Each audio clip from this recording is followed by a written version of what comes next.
The judge's words hit like a bullet. Marry in 28 days or lose everything. Caleb Hardin stood frozen on his porch, watching them ride away. 7 years of bleeding for this land, 7 years of building something from nothing, and now they wanted him to beg some stranger to save it. The woman arrived 3 days later. Auburn hair, green eyes that didn't flinch.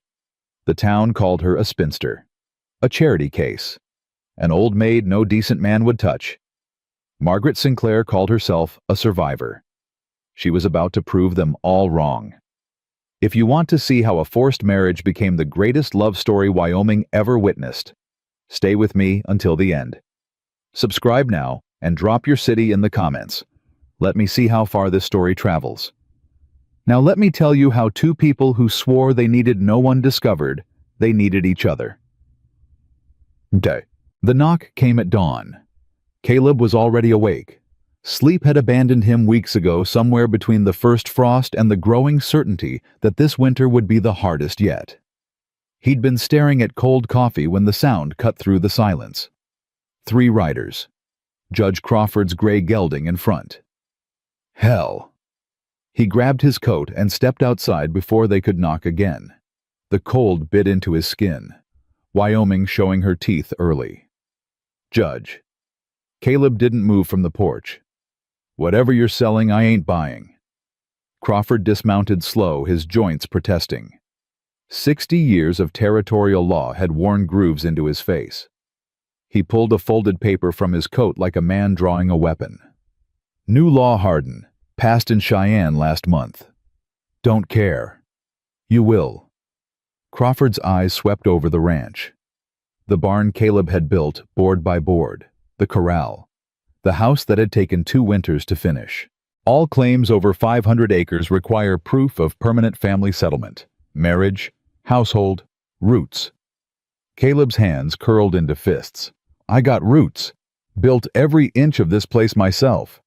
That ain't what they mean. Then what? A wife. Crawford cut him off. You need a wife. 28 days, or the territory reclaims your land. The words didn't make sense. Couldn't make sense. You're joking.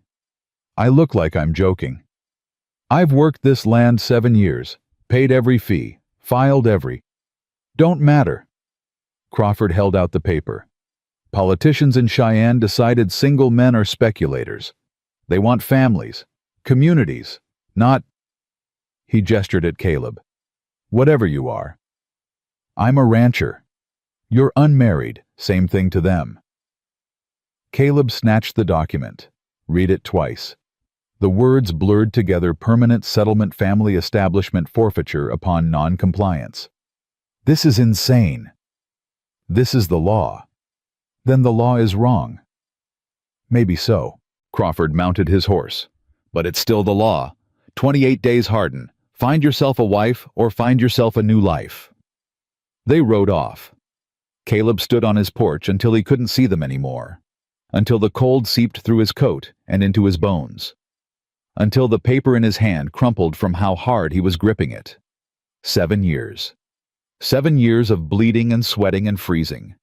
7 years of telling himself that if he just worked hard enough, if he just kept his head down and his hands busy, no one could ever take anything from him again. He'd been wrong. 2 days later, he rode into Cedar Flats. Not because he wanted to, because he had no choice. The territorial office had no appeals. The deadline had no extensions. And Caleb Hardin had exactly 0 prospects for a wife. The town wasn't much. 300 souls on a good day, most of them minding everybody's business but their own. Caleb avoided the place when he could. People asked questions, expected things, wanted pieces of him he didn't have to give. Mrs. Owen's boarding house sat at the end of Main Street. Caleb tied his horse and stood on the porch for a long moment, hating everything about this. The door opened. Took you long enough?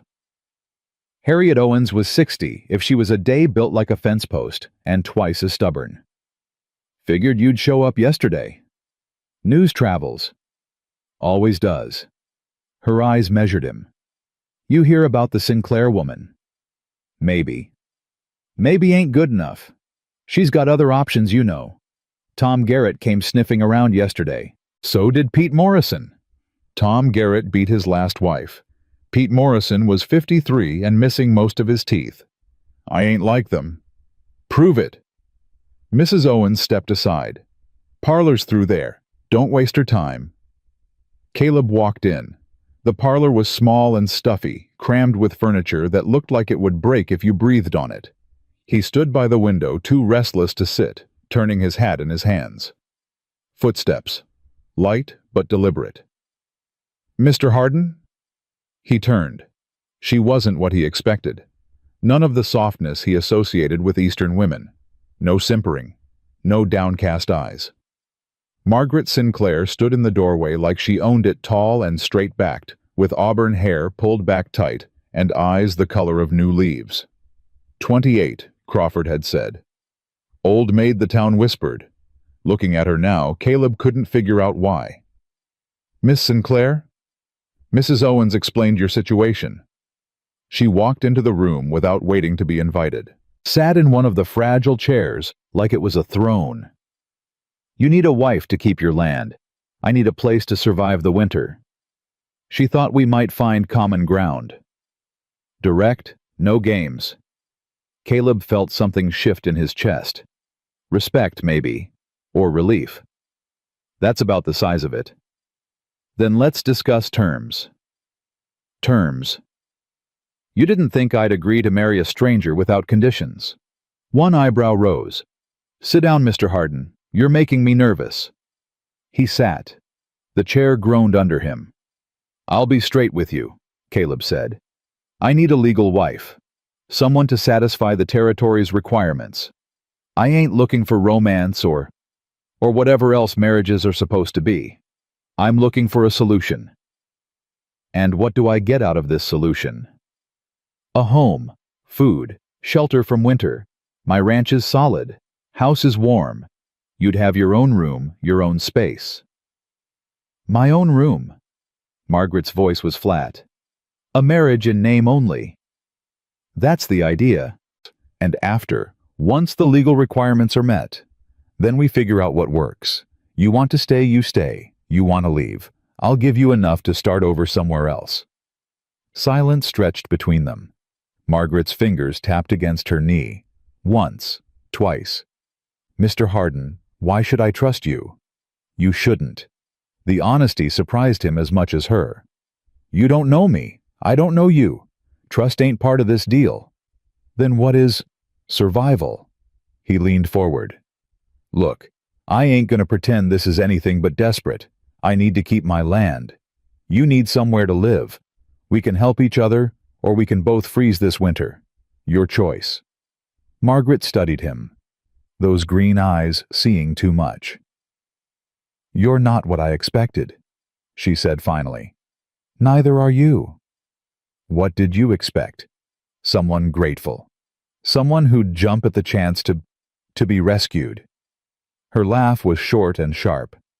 I've been taking care of myself since I was 12, Mr. Harden. I didn't come 2,000 miles to be rescued. I came to find something I couldn't find back east. What's that? Respect. The word hung in the air. A chance to be judged by what I can do, not by who I failed to marry. Caleb sat back. This woman wasn't desperate, wasn't weak, wasn't anything like the simpering bride he'd imagined when Crawford first delivered his ultimatum. She was something else entirely. Come to the ranch, he heard himself say. 1 week, no commitment. See the place. See what you be getting into. At the end of the week, we decide together. And if I say no, then I pay your stage fare to wherever you want to go. No obligations. Margaret was quiet for a long moment. 1 week, she said. But I have conditions. Name them. First, separate quarters. I'm not sharing a bed with a stranger. Agreed.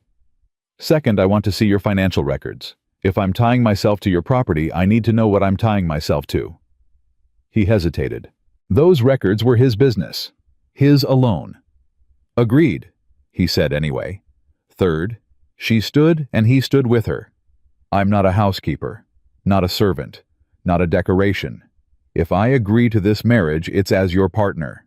Equal say, equal stake, equal respect. Every word was reasonable.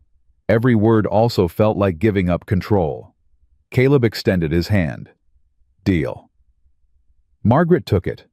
Her grip was firm, her palm rough with calluses he hadn't expected. Tomorrow, she said. First light. I'll be here. She released his hand but held his gaze. Mr. Harden. Yeah. I'm not what you wanted, but I might be what you need. She walked out before he could respond. Caleb stood alone in the stuffy parlor, his hand still tingling where she'd touched it, wondering what the hell he'd just agreed to. She arrived the next morning with 2 bags and a trunk full of books.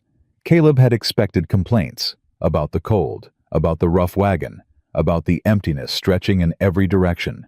Eastern women always complained. Margaret didn't say a word. She sat beside him on the wagon bench wrapped in a wool coat that had seen better days, watching the landscape unfold with an expression he couldn't read. When they passed the frozen creek, she leaned forward slightly. When they crested a ridge and the valley opened below them, her breath caught. But she didn't speak, didn't ask, just watched. It made him nervous. Ranch is another hour, he said, just to break the silence. I know. Mrs. Owens told me. She tell you anything else? That you're stubborn as a mule and twice as difficult. Margaret glanced at him, almost smiled. She said it like a compliment. Harriet's got a strange sense of humor.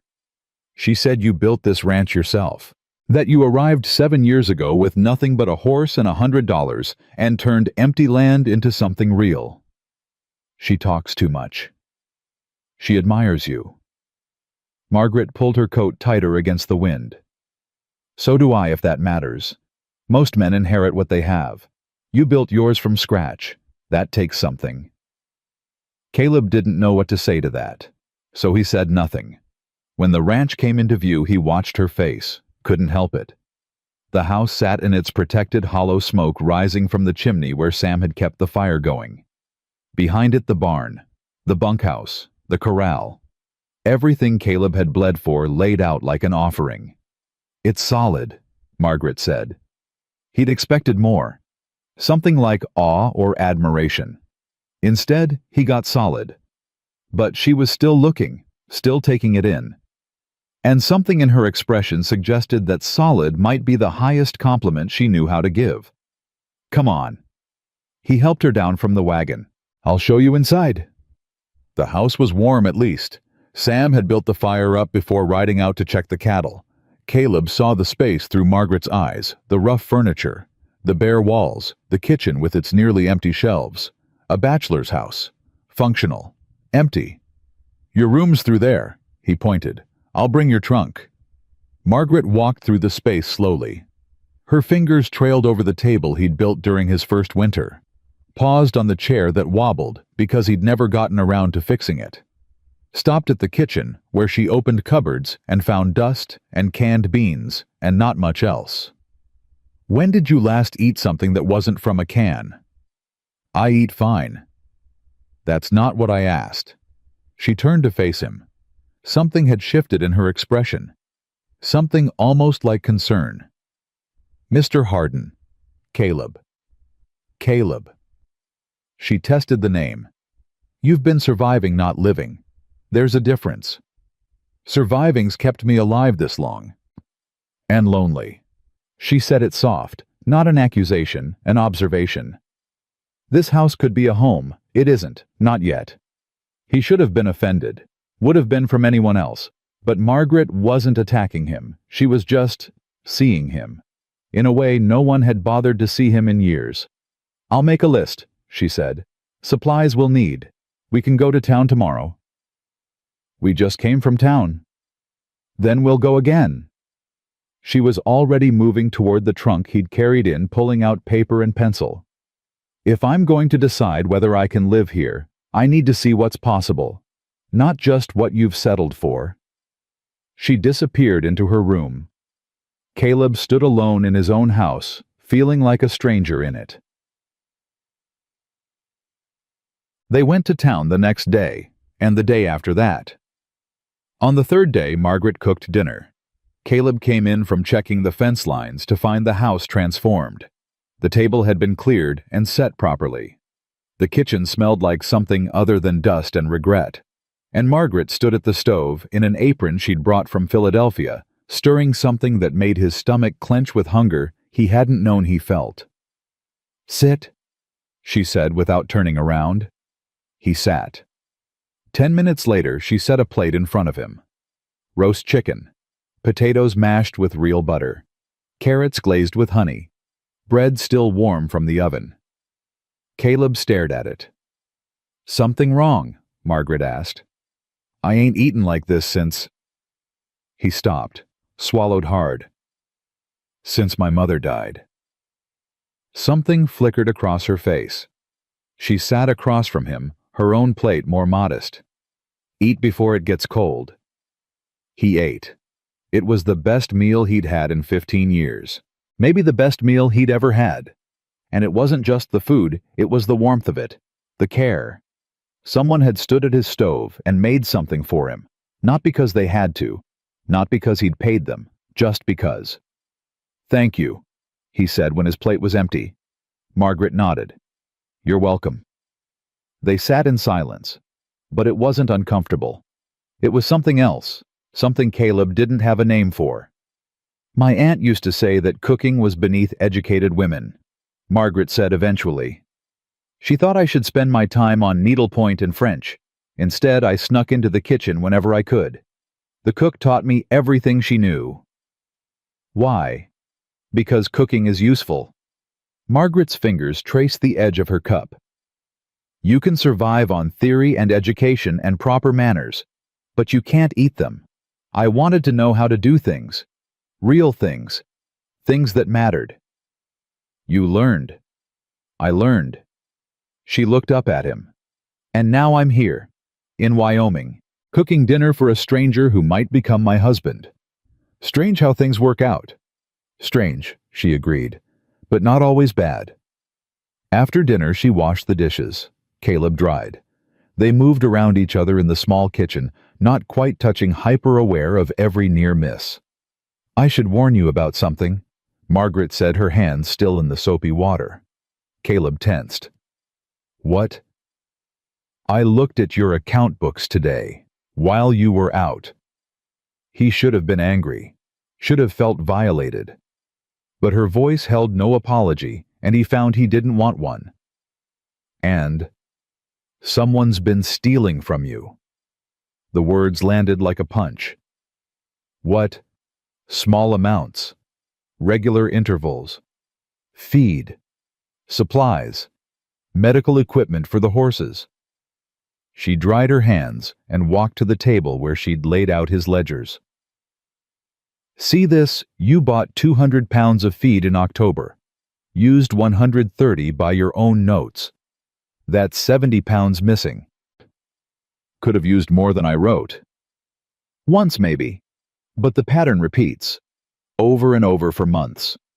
Someone with access to your supplies has been taking just enough to avoid notice."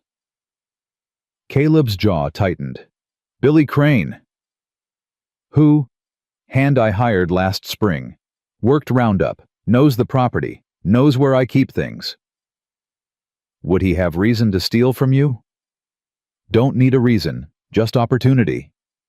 Caleb slammed his fist on the table. The ledgers jumped. "Damn it, I trusted him." Margaret didn't flinch.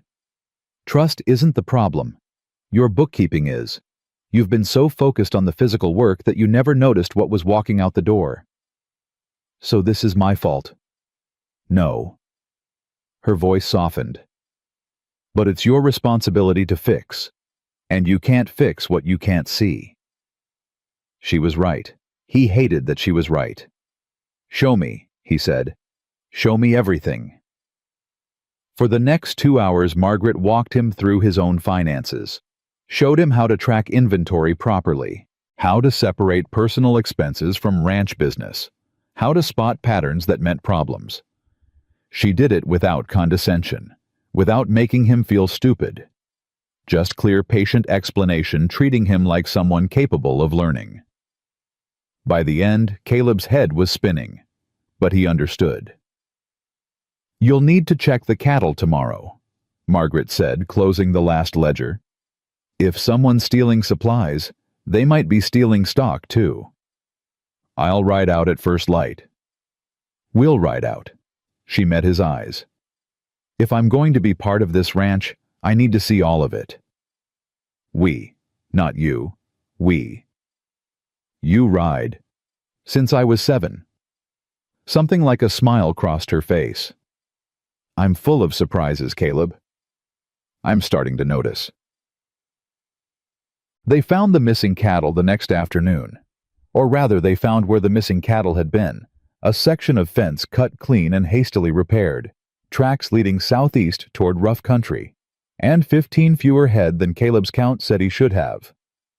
"Son of a bitch," Caleb breathed. Margaret dismounted, examining the fence repair. "Recent. Less than a week. Billy knows this land, knows my schedule, knew I'd be focused on winter prep. We should report this. Marshall's 3 days ride. Then we send word, document everything, improve our security." Margaret's voice was calm, practical. "Charging after them alone gets people killed, Caleb. We do this smart, or we don't do it at all." "We." Again. He looked at her. Really looked. This woman who'd been in his life for 4 days, who'd reorganized his kitchen, exposed his theft problem, and now stood beside him in a freezing pasture, talking about their security like she already belonged here. "Why are you doing this?" The question came out rough. "You could have stayed in town, waited out the week in comfort. Instead, you're out here in the cold helping me chase rustlers." Margaret was quiet for a moment. "Because this might be my land too," she said finally. "Because if I'm going to marry you and I'm starting to think I might, then your problems are my problems. Your cattle are my cattle. Your fight is my fight. You barely know me." "I know enough." She mounted her horse. "I know you built something from nothing. I know you work harder than any 3 men. I know you've been alone so long you've forgotten how to let anyone help you." Her eyes met his, steady, unflinching. "I know you're scared, Caleb, same as me, but maybe that's okay. Maybe 2 scared people can be brave together." Caleb couldn't speak. His throat was too tight. "Come on," Margaret said. "We should get back before dark." They rode home in silence, but something had changed. Some wall that Caleb had spent 7 years building had developed a crack, and Margaret Sinclair had walked right through it. That night they sat by the fire. Margaret had found one of his few books, a battered copy of Robinson Crusoe left behind by some forgotten hand. She read quietly, lamplight catching the red in her hair. Caleb sat across from her, not working, not planning, just being. It felt strange, being still, being present with another person. "Can I ask you something?" His voice came out rusty. Margaret looked up. "Of course." "Why'd you really come out here? Not the version you told me before. The real reason." She was quiet for a long moment. Then she set the book aside. "My father died when I was 12. Her voice was soft, distant. "Consumption. I watched him cough his life out over 3 months. There wasn't anything anyone could do. I'm sorry. My mother remarried within the year. A wealthy man. Respectable. He didn't want me around." Margaret's hands folded in her lap. "I was sent to my aunt's house in Philadelphia. She took me in because she had to, not because she wanted to. That ain't right. It's common." A bitter smile. "Surplus girls. That's what they called us. Too many daughters, not enough prospects. I was smart, which made it worse. Smart girls ask questions. Smart girls have opinions. Smart girls don't know their place. Your place. Married, silent, small." She looked at the fire. I refused, so they waited for me to fail. Year after year, suitor after suitor, I wasn't sweet enough or pretty enough or compliant enough for any of them. And every year I became more of a burden, more of an embarrassment, more of a... Her voice broke. Caleb moved without thinking, crossed the space between them, sat beside her on the worn sofa. "You ain't any of those things," he said quietly. "You don't know that. I know you reorganized my books in one afternoon. I know you spotted a theft problem I missed for months. I know you ride like you were born to it, and cook like an angel, and speak your mind without apology." He turned to face her. "Whatever they told you back east, they were wrong." Margaret's eyes were bright, wet. "My aunt died last year," she whispered. "My uncle gave me 2 weeks to find somewhere else to live.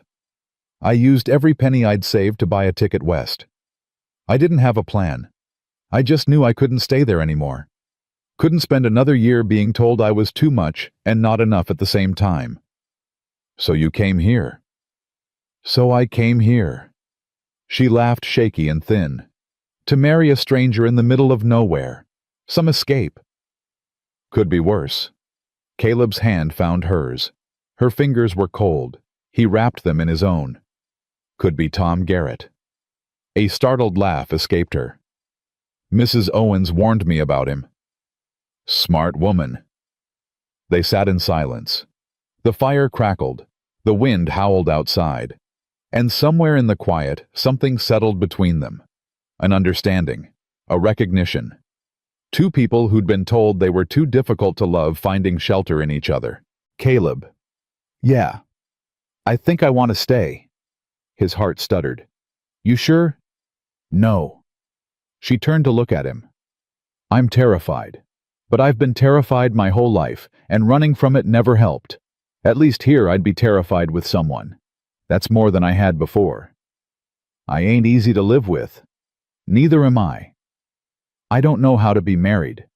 Don't know how to be anything but alone." "Then we'll learn." Her fingers tightened around his. "That's what partners do." Partners. The word settled into his chest, took root. "Okay," he said. "Okay. Okay. Let's do this. You and me. Partners." Margaret smiled. And for the first time in 7 years, Caleb Hardin felt something other than alone. He felt hope. The morning after Margaret agreed to stay, Caleb woke before dawn and lay in the darkness listening. Her room was quiet. No sound of movement. No indication she'd changed her mind in the night and slipped away. He'd half expected to find her gone, the whole conversation revealed as some fever dream his lonely mind had conjured. But when he finally rose and opened his door, the smell of coffee hit him first. She was already up, already dressed, already standing at his stove like she'd been doing it for years instead of days. "You're awake," she said without turning. "You're up early." "Couldn't sleep." She poured 2 cups, handed him one. Their fingers brushed. "Kept thinking about what we agreed to last night, wondering if you'd change your mind." "I don't change my mind easy." "Neither do I." She met his eyes over the rim of her cup. "So we're really doing this. We're really doing this." For a moment, neither of them moved. The weight of what they'd committed to hung between them, heavy and strange and terrifying. Then Margaret set down her cup. "We should go to town today, file the papers, make it official before either of us loses our nerve. Today. You have 24 days left. The sooner we file, the sooner your land is secure." She paused. "Unless you want to wait." "No." The word came out faster than he intended. "No, you're right. Let's go." They rode into Cedar Flats before noon. The Territorial Land Office was a cramped building that smelled of dust and old ink. Morrison, the clerk, looked up when they entered. His eyes moved from Caleb to Margaret and back again. Something knowing crossed his face. "Heard you might be coming," Morrison said. "Judge Crawford mentioned something about the new settlement law." "We're here to file a joint deed," Caleb said. Miss Sinclair and I are getting married. Morrison's eyebrows rose. That was fast. Time's short. Caleb pulled out the ranch deed from his coat. What do we need to do? The paperwork took 2 hours. Forms in triplicate. Signatures on every page. Margaret's name written beside his on documents that had only ever held his alone. Every time she signed, Caleb felt something tighten in his chest. Equal stake. Equal ownership.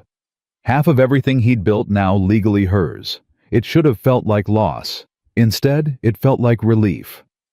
You'll need witnesses for the wedding, Morrison said when they'd finished.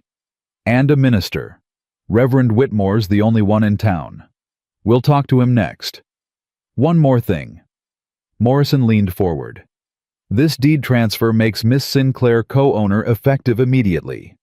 The marriage just formalizes the family household requirement. You understand what that means? Caleb looked at Margaret. She looked back at him. It means we're partners, Margaret said, legally and otherwise. Yes, ma'am. Morrison stamped the final document. That's exactly what it means. They left the land office with copies of the new deed tucked safely in Margaret's bag. Outside, the winter sun was weak, but present, turning the snow-covered street into something almost bright. That felt permanent, Margaret said quietly. It is permanent. I know. She pulled her coat tighter. It's just, an hour ago, I had nothing. Now I own half a ranch. Having second thoughts? No. She shook her head. Just adjusting. It's a lot to absorb. Caleb understood. He'd spent 7 years as sole owner of Iron Creek Ranch. Now he wasn't. Now there was someone else whose name sat beside his on every document whose signature mattered as much as his own. It was terrifying. It was also somehow a relief. Come on, he said. Let's find the Reverend. Thomas Whitmore was a thin man in his 40s who'd been preaching in Cedar Flats for 15 years. He'd baptized babies, buried the dead, and married more couples than he could count. When Caleb explained their situation, Whitmore listened without judgment. 3 weeks from today, Whitmore said. That gives you time to prepare, to be sure this is what you both want. We're sure, Caleb said. Are you? Whitmore's eyes moved to Margaret. Miss Sinclair, you've been in this territory less than 2 weeks. You've known Mr. Hardin for even less. Marriage is a serious commitment. There's no shame in taking more time. Margaret's chin lifted. Reverend, I've spent my entire life being told to wait. Wait for the right man. Wait for the right opportunity. Wait for permission to live my own life. I'm done waiting. Whitmore studied her for a long moment. Then he smiled. 3 weeks then. December 20th. I'll have the church ready. They scheduled the ceremony and left. On the way back to the ranch, Margaret was quiet. Caleb let the silence stretch, giving her space to process everything that had happened. They'd filed papers, transferred property, set a wedding date. In a few hours, they'd transformed their tentative agreement into something concrete and binding. What are you thinking? He asked finally. I'm thinking about my aunt. Margaret's voice was distant. She always said I'd die alone, that no respectable man would want a woman as difficult as me. She was wrong. Was she? Margaret turned to look at him. You didn't want me, Caleb. You wanted a solution. I happened to be convenient. The words stung because they were true, or had been true a week ago. Maybe that's how it started, he admitted. But it ain't how it is now. Then how is it now? Caleb struggled to find the words. He wasn't good at this. Wasn't good at saying what he felt, or even knowing what he felt in the first place. You make sense to me, he said finally. The way you think, the way you see things, the way you don't back down from a fight. He shook his head. I've been alone so long I forgot what it was like to have someone in my corner. You reminded me. Margaret was quiet. That's not love, she said eventually. No, but it might be something better. What? Respect. Caleb looked at her. I respect you, Margaret. Your mind, your strength, your refusal to be less than you are. That's more than most marriages start with. Something shifted in her expression, softened. Maggie. What? Call me Maggie. Margaret's too formal for someone I'm about to marry. Maggie. He tested it. The name fit her better. Less stiff. More real. All right, Maggie it is. She smiled. Small, but genuine. We're going to be okay, she said. Aren't we? We're going to try. It wasn't a promise, but it was enough. The next 2 weeks passed in a blur of preparation. Caleb had expected the work to continue as usual.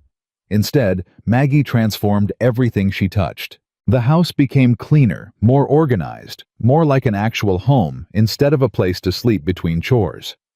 She established systems for the kitchen for the accounts for tracking supplies.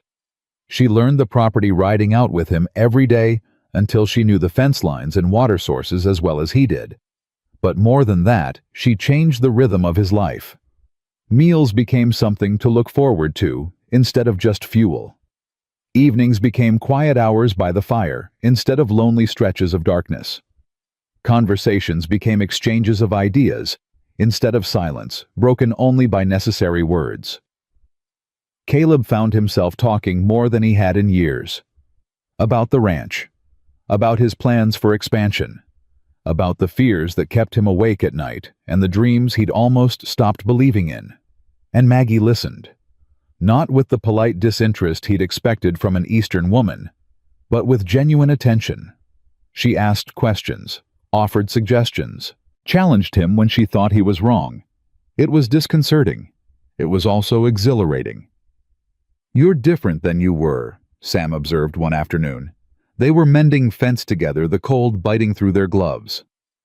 More, I don't know, present. What's that supposed to mean? Before you were always somewhere else in your head, planning the next thing, worrying about the next problem. Sam shrugged. Now you're here, actually here. It's nice. Caleb didn't know what to say to that, so he changed the subject.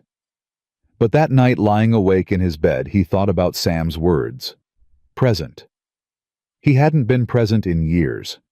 Hadn't allowed himself to be. Being present meant feeling things. And feeling things meant vulnerability. And vulnerability meant pain. Maggie was changing that, whether he wanted her to or not. The first real conflict came on the 12th day. Caleb had decided to hire additional hands for winter. The ranch needed more workers, and with the cattle losses, they'd discovered extra eyes would help protect against further theft. He'd sent word to town, and 2 men had responded: Billy Crane's cousin Pete and a drifter named Wilson, who came recommended by another rancher. He'd agreed to hire them both without consulting Maggie. She found out when they arrived. Who are they? She'd been in the kitchen when the wagon pulled up. Now she stood on the porch beside Caleb, watching the 2 men unload their gear. New hands. Pete Crane and Wilson something or other. Pete Crane. Her voice was careful. Related to Billy Crane. Cousin. Maggie went very still. You hired Billy Crane's cousin. The same Billy Crane who's been stealing from you. Pete's not Billy. How do you know? Because I know. Pete's worked ranches all over the territory. Got a good reputation. And you verified this. Caleb felt his temper rise. I don't need to verify every decision with you. You do when it affects our property, our security. Maggie's eyes flashed. We agreed to be partners, Caleb. Partners consult each other before making major decisions. Hiring hands ain't major. Hiring the cousin of a known thief while we're still losing cattle isn't major. Her voice rose. What were you thinking? I was thinking we need help. I was thinking winter's coming and there's too much work for 3 people. I was thinking, you weren't thinking about me at all. The words cut through his anger like a knife. You made this decision alone because that's what you've always done. Because consulting someone else feels like weakness to you. That ain't fair, isn't it? Maggie stepped closer. Tell me honestly, Caleb, did it even occur to you to ask my opinion? Silence. Because she was right. It hadn't occurred to him. He'd seen a problem, found a solution, and implemented it. Same as he'd done for 7 years. I'm used to handling things myself, he said finally. I know. But that's not what we agreed to. Maggie's voice softened, but only slightly. I didn't sign those papers to be a silent partner. I didn't agree to this marriage so you could keep making decisions alone while I smile and nod. What do you want me to do? Send them away? No, they're already here, and we do need the help. She crossed her arms. But the next time you want to hire someone, or buy something significant, or make any decision that affects both of us, you ask me first. That's not a request. Caleb's jaw tightened. Every instinct screamed at him to push back, to assert his authority, to remind her that this had been his ranch for 7 years before she showed up. But another part of him, a newer, quieter part, recognized that she was right. Fine, he said. I'll ask next time. Thank you. But Maggie, yes. This goes both ways. You want to make a decision that affects the ranch, you ask me to. Something flickered across her face. Surprise, maybe, or respect. Agreed. They stood there for a moment, the tension slowly draining. Then Maggie nodded toward the new hands. Introduce me. If they're going to work here, they should know who I am. Who are you? Their employer. She smiled thinly. Same as you. Pete, Crane, and Wilson turned out to be decent workers. Pete was nothing like his cousin, quiet, hard-working, seemingly honest. Wilson was older, experienced, and grateful for steady work through the winter months. They settled into the bunkhouse with Sam and fell into the rhythm of ranch life without complaint. But Caleb watched them carefully, and he noticed that Maggie watched them too. You don't trust them, he said one evening after the hands had retired for the night. I don't trust anyone I don't know. Maggie was reviewing the weekly inventory, a habit she'd established their first week together. But I'm willing to be proven wrong. What would it take? Time, consistency, a lack of things going missing. She looked up. The same things it takes for anyone to earn trust. Including me. The question surprised them both. Maggie set down her pencil. You're different. How? Because we're in this together. Whatever happens with the ranch, with the cattle, with anything, we both have something to lose. She met his eyes. That doesn't guarantee trust, but it's a foundation. That's not exactly a ringing endorsement. It's honest. She leaned back in her chair. Caleb, I spent 28 years learning that people disappoint you, that promises get broken, that the people who claim to care about you will abandon you the moment you become inconvenient. I'm not going to abandon you. I want to believe that. I'm trying to believe it. Her voice was quiet. But trust isn't something I give easily. Not anymore. Caleb thought about his own walls, the defenses he'd built over 15 years of hard lessons, the certainty that depending on anyone was a guarantee of pain. I know what you mean, he said. I thought you might. They sat in silence. The fire crackled. Outside, the wind picked up, promising another storm. We're quite a pair, Maggie said eventually. Two people who don't trust anyone trying to build something together. Maybe that's why it works. Caleb stood, moving to add another log to the fire. We both know the risks. Neither of us is naive about what we're doing. You think that's enough? I think it's more than most people start with. He turned to face her. My parents married for love. It destroyed them both.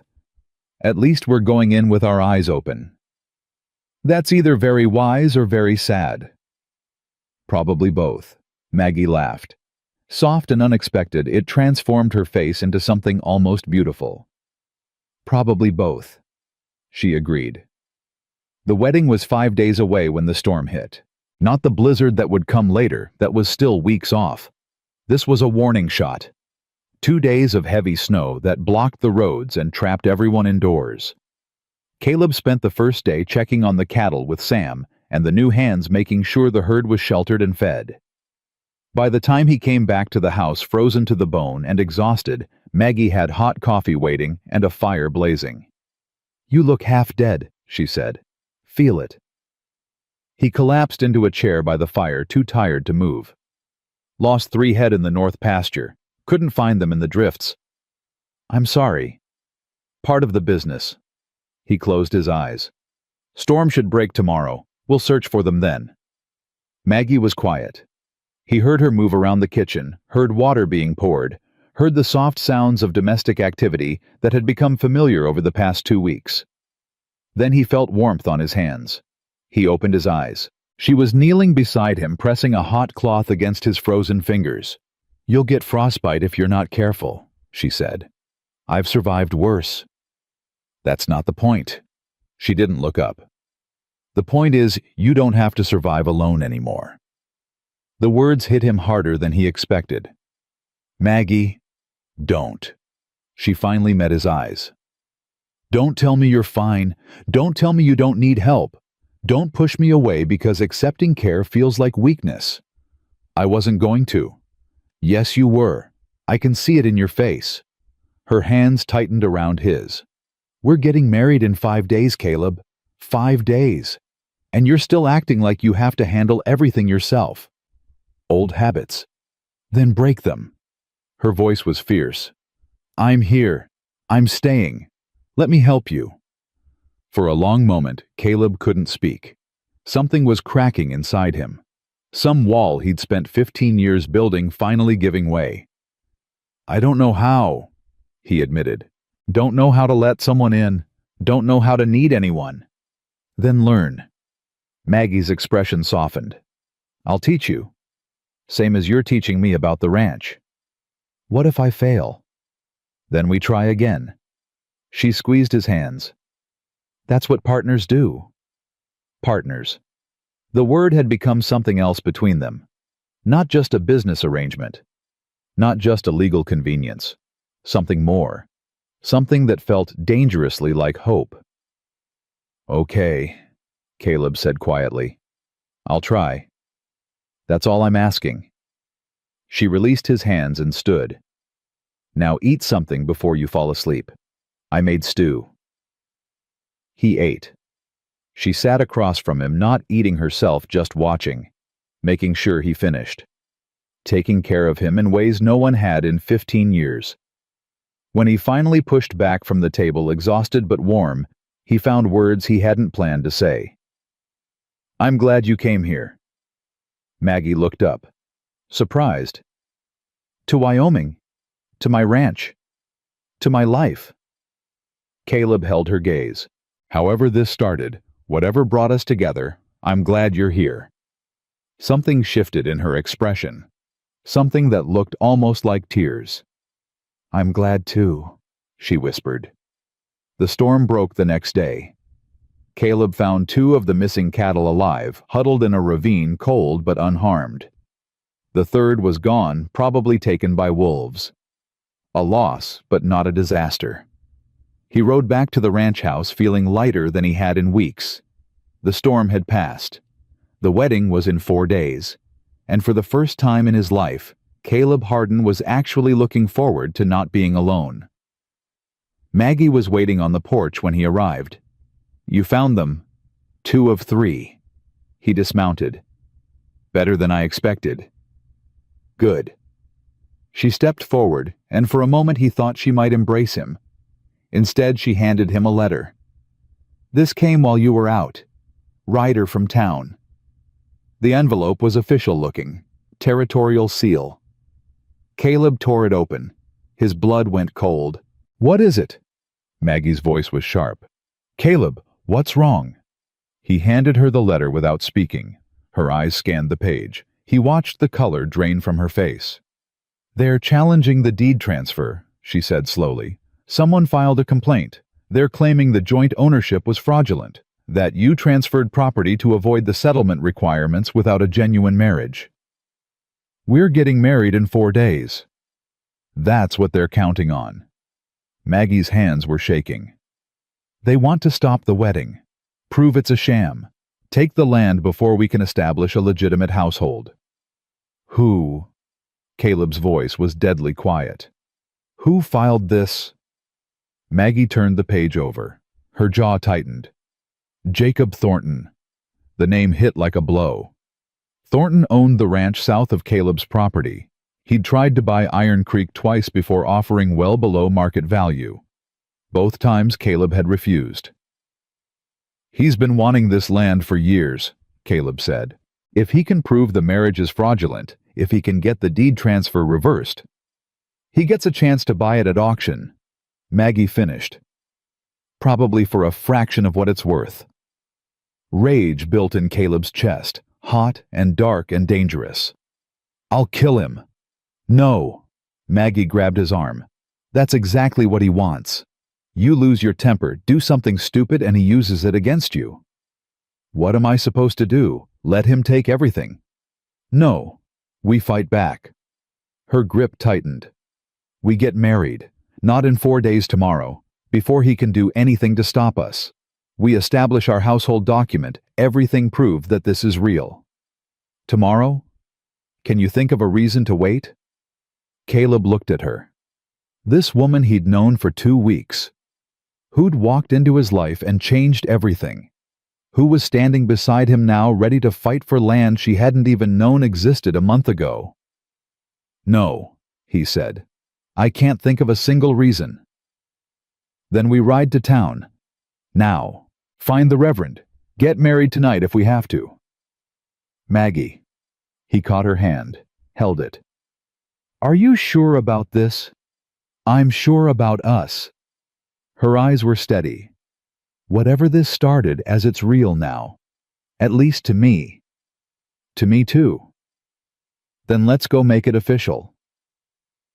They rode to town through the fading light, pushing the horses harder than was safe on the snow-covered roads.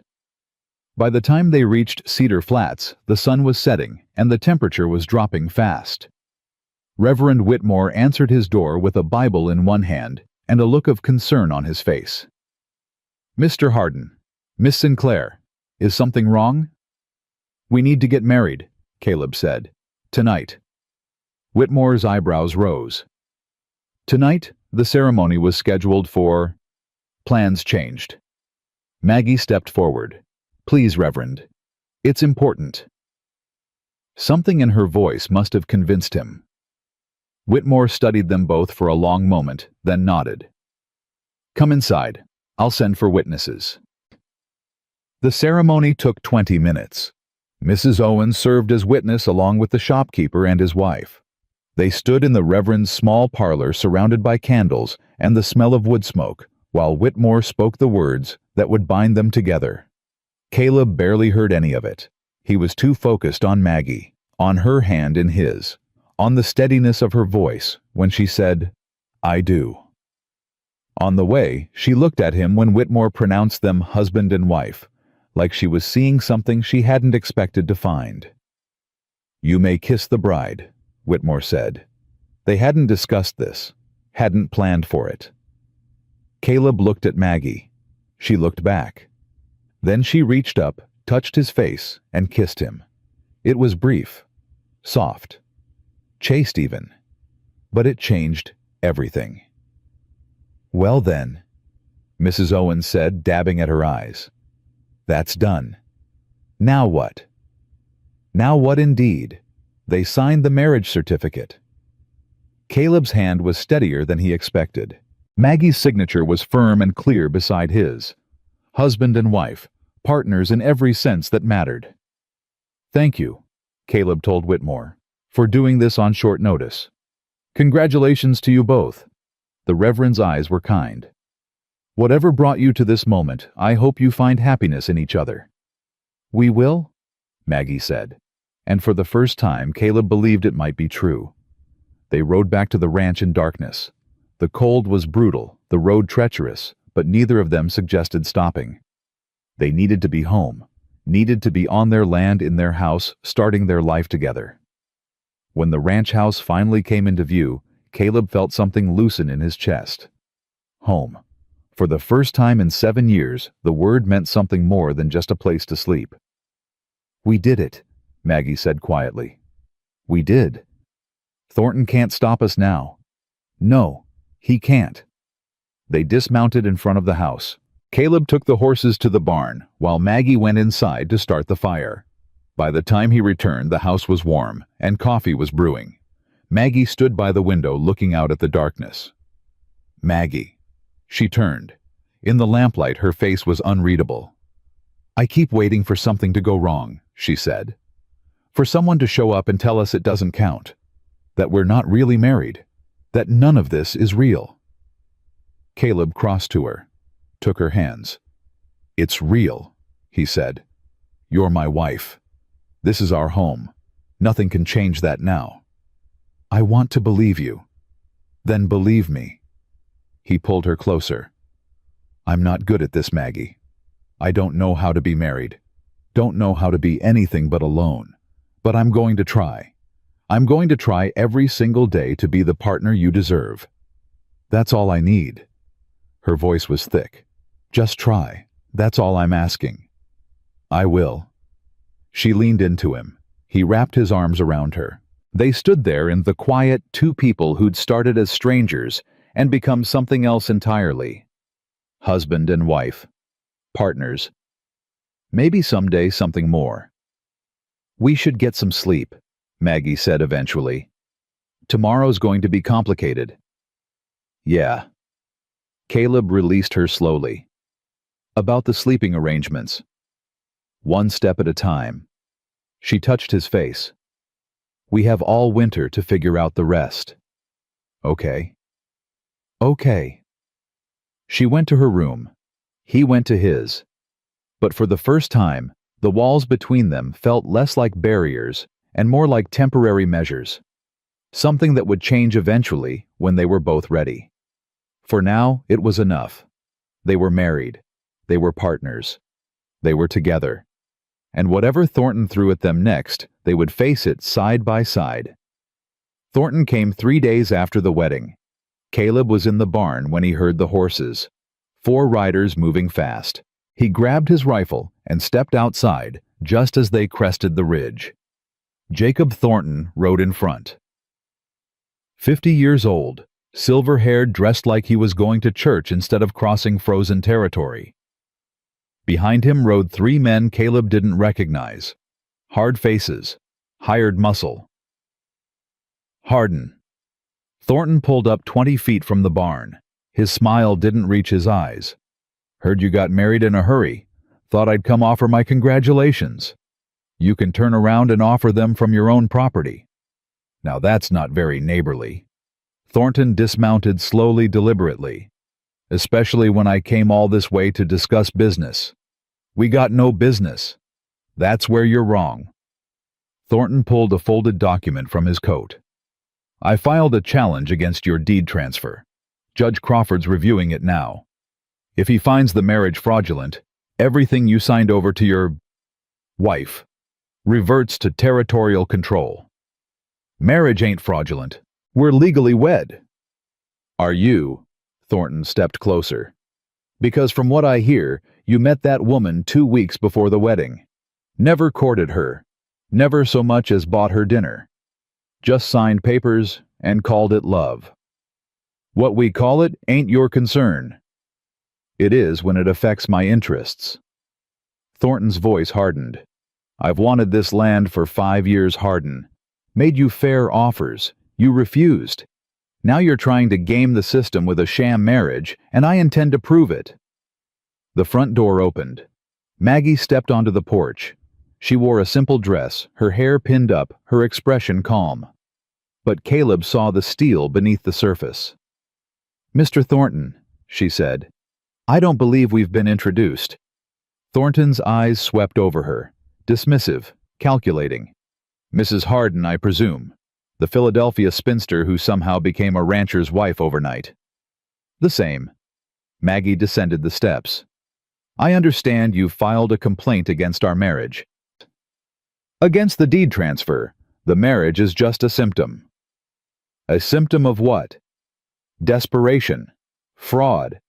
A man trying to keep land he doesn't deserve by any means necessary. Maggie stopped 3 feet from Thornton. Despite being a foot shorter, she didn't look intimidated. Let me tell you what I see, Mr. Thornton. I see a man who couldn't buy what he wanted, so now he's trying to steal it through legal technicalities.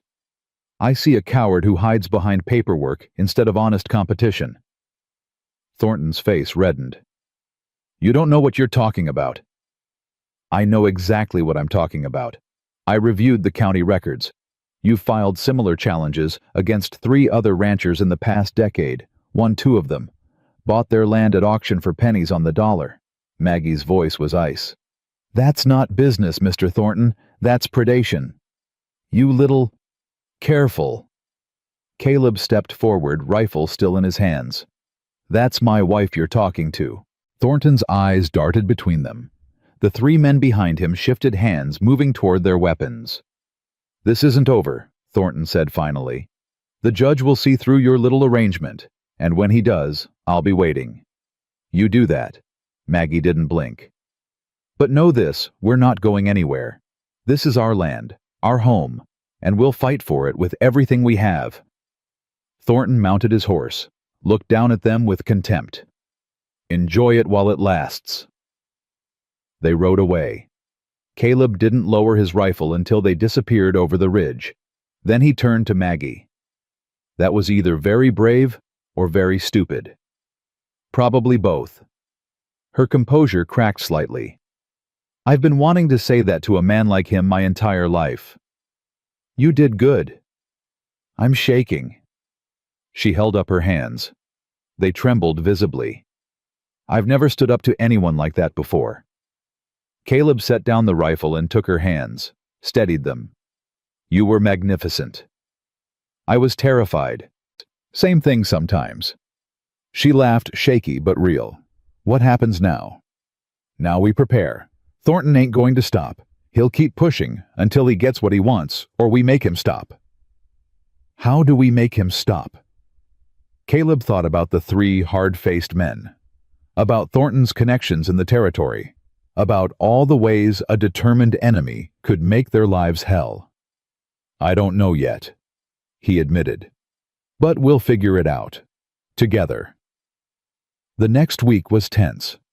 Thornton didn't return personally, but his presence was felt. Strange riders appeared at the edges of the property watching. Supplies ordered from town were delayed without explanation. When Caleb went to Cedar Flats for feed, the shopkeeper avoided his eyes and charged him double the usual price.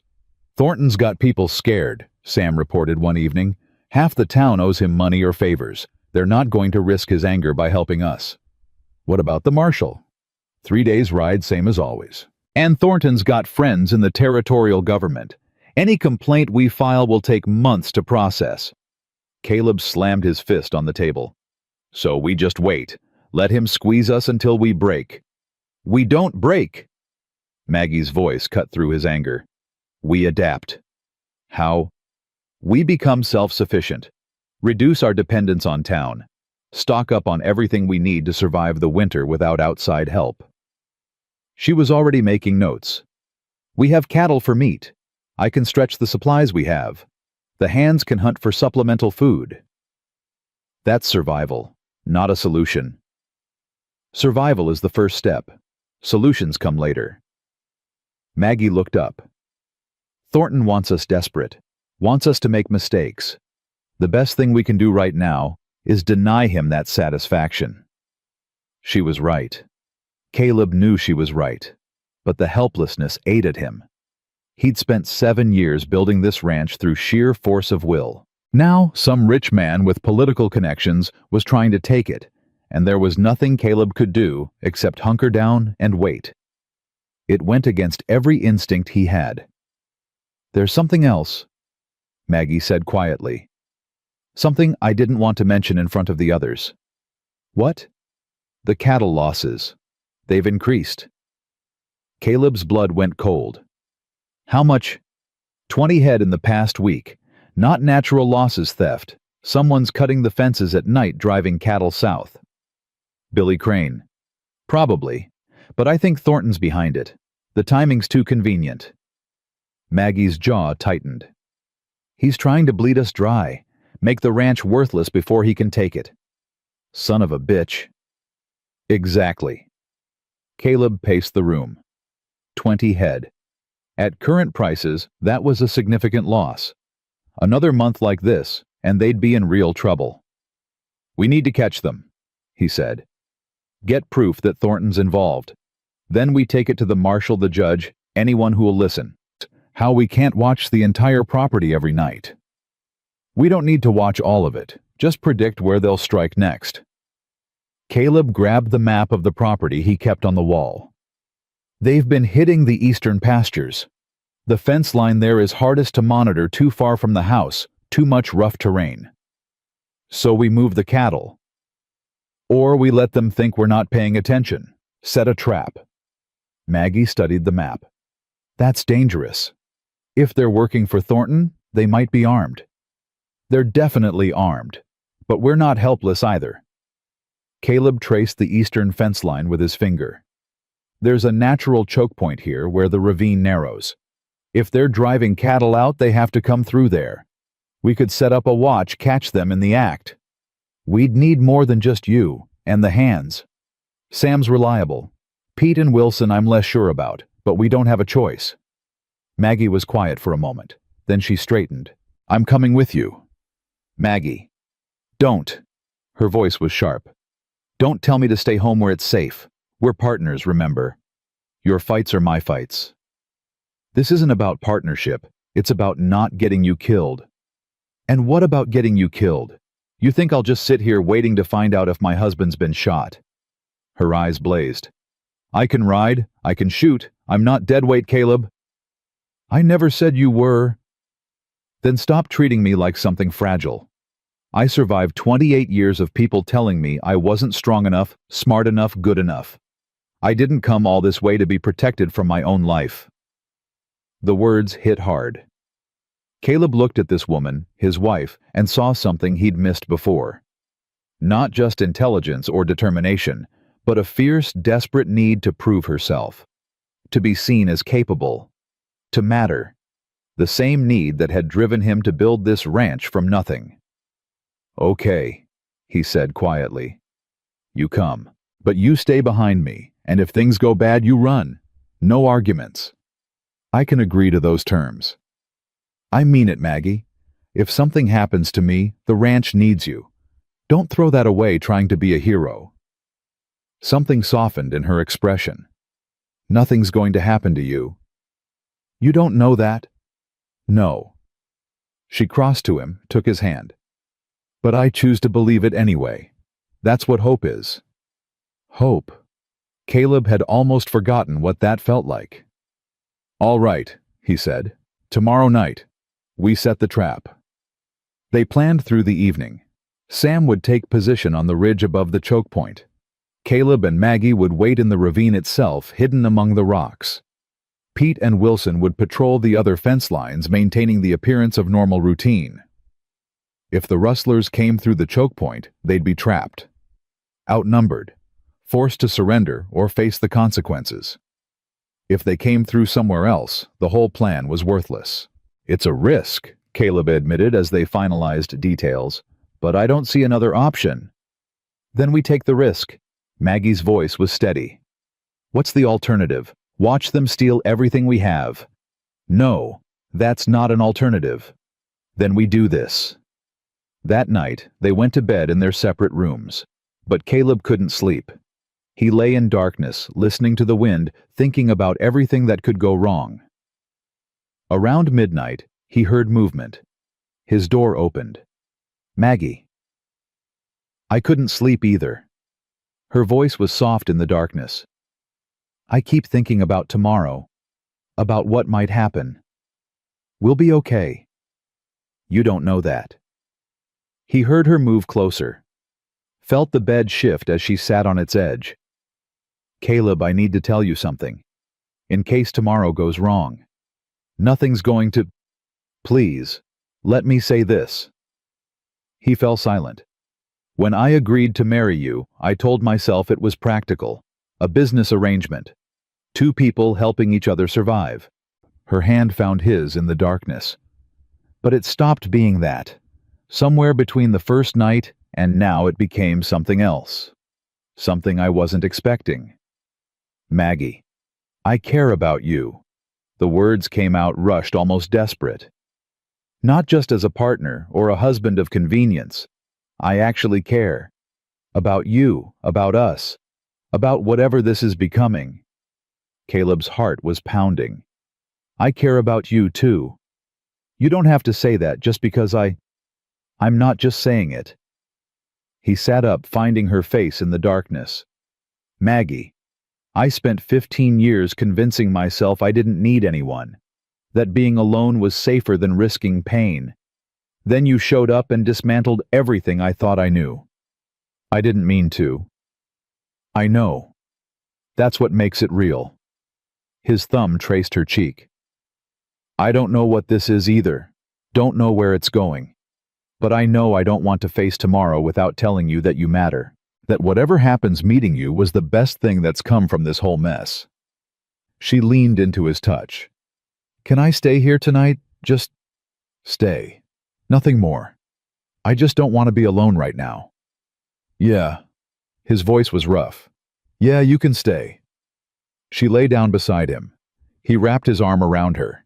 She fit against him like she'd been there all along. Neither of them spoke again. But in the darkness, something shifted between them. Some final barrier crumbling. They weren't strangers anymore. They weren't even partners. They were becoming something neither of them had words for yet. The next night was cold and clear. Caleb and Maggie positioned themselves in the ravine shortly after dark. Sam was on the ridge, invisible in the shadows. The cattle grazed peacefully in the eastern pasture, unaware of the trap being set around them. Hours passed. The cold seeped through their coats into their bones. Maggie pressed against Caleb's side for warmth, her breath misting in the moonlight. Neither of them spoke. There was nothing to say that hadn't already been said. Sometime after midnight, Caleb heard it. Horses.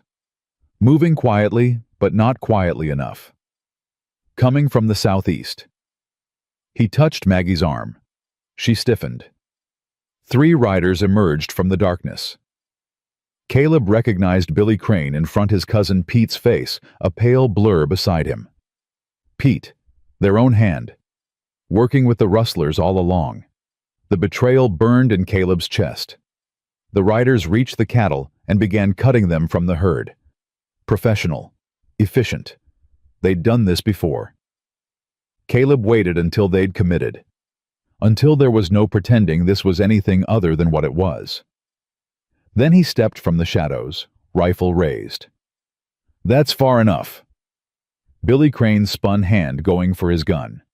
Don't. Caleb's voice was ice. I've got Sam on the ridge with a clear shot. You twitch wrong, you're dead.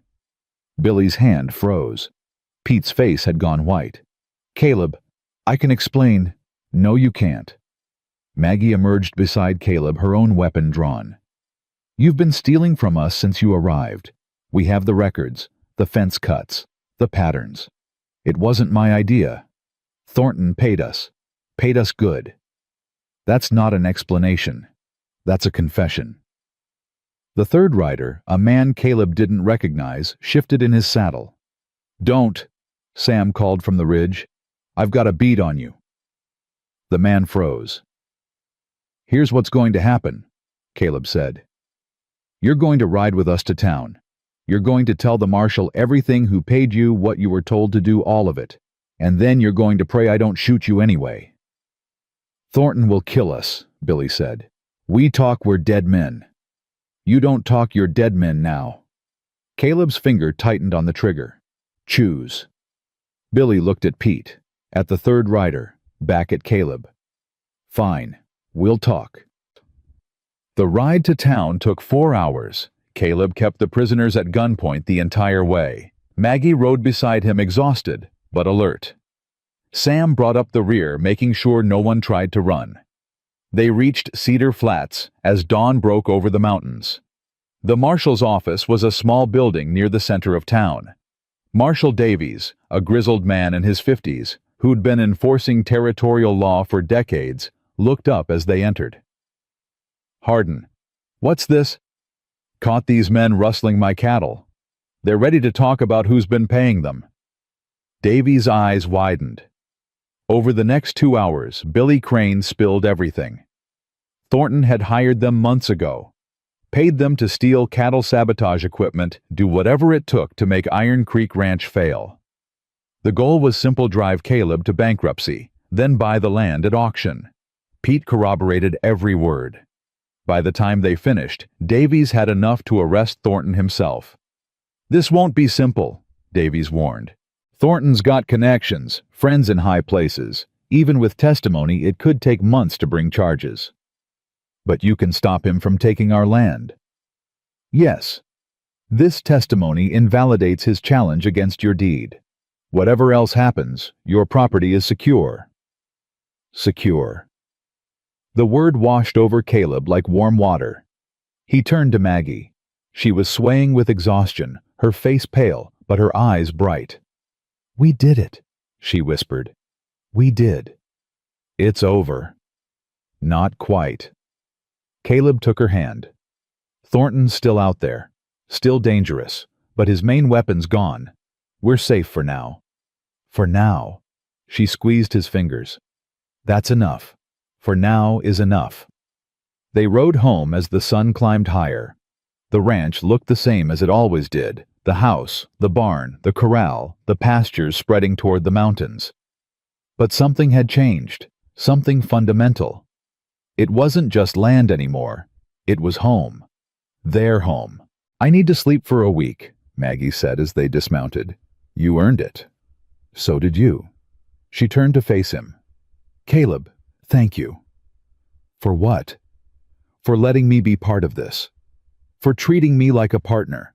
For not making me stay behind. You saved us tonight. Your planning, your records, your courage."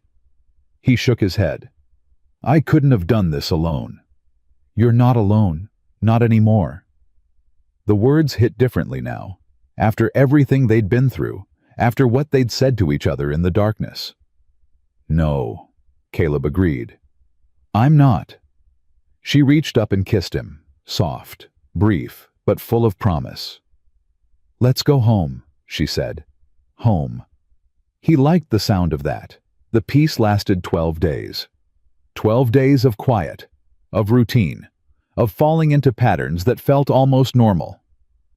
Caleb worked the ranch while Maggie managed the house and accounts. They ate meals together, talked in the evenings, and slept in the same bed, still chaste, still careful, but closer than they'd ever been. Thornton had gone quiet since the arrests. His men were in custody, his scheme exposed. Marshal Davies had warned him to stay away from Iron Creek property, and for once, the man seemed to be listening. Caleb should have known it wouldn't last. The blizzard came without warning. One morning the sky was clear. By noon, clouds had swallowed the mountains. By evening, the wind was screaming and snow fell so thick you couldn't see your hand in front of your face. "This is bad," Sam said, stamping snow from his boots as he came inside. "Worse than anything I've seen in 5 years." "How are the cattle?" "Moved them to the South Valley, like you said. They're sheltered for now. But if this keeps up..." He shook his head. "We could lose half the herd." Caleb looked out the window. Nothing but white. The barn was invisible 50 feet away. "We waited out. Nothing else we can do." The storm raged for 2 days. They huddled in the house, keeping the fire burning, rationing supplies. Maggie cooked meals that stretched further than they should have. Caleb checked the horses in the barn during brief lulls, fighting through drifts that reached his waist. On the third morning, the wind died. Caleb stood on the porch, surveying the damage. Snow had piled against the house in massive drifts. The path to the barn was completely buried. And out there somewhere in the white wilderness, 200 cattle were either alive or dead. "I have to check on them," he said. Maggie came up beside him. It's too dangerous. The temperature... I know what the temperature is, but if the cattle are trapped, if they can't get to water or food, they'll die anyway. He was already pulling on his heaviest coat. I'll take Sam. We'll be back before dark. Caleb. I have to do this, Maggie. You know I do. She did know. He could see it in her eyes. The ranch was everything. Without the cattle, they had nothing. Be careful, she said quietly. Always am. He kissed her forehead and headed for the barn.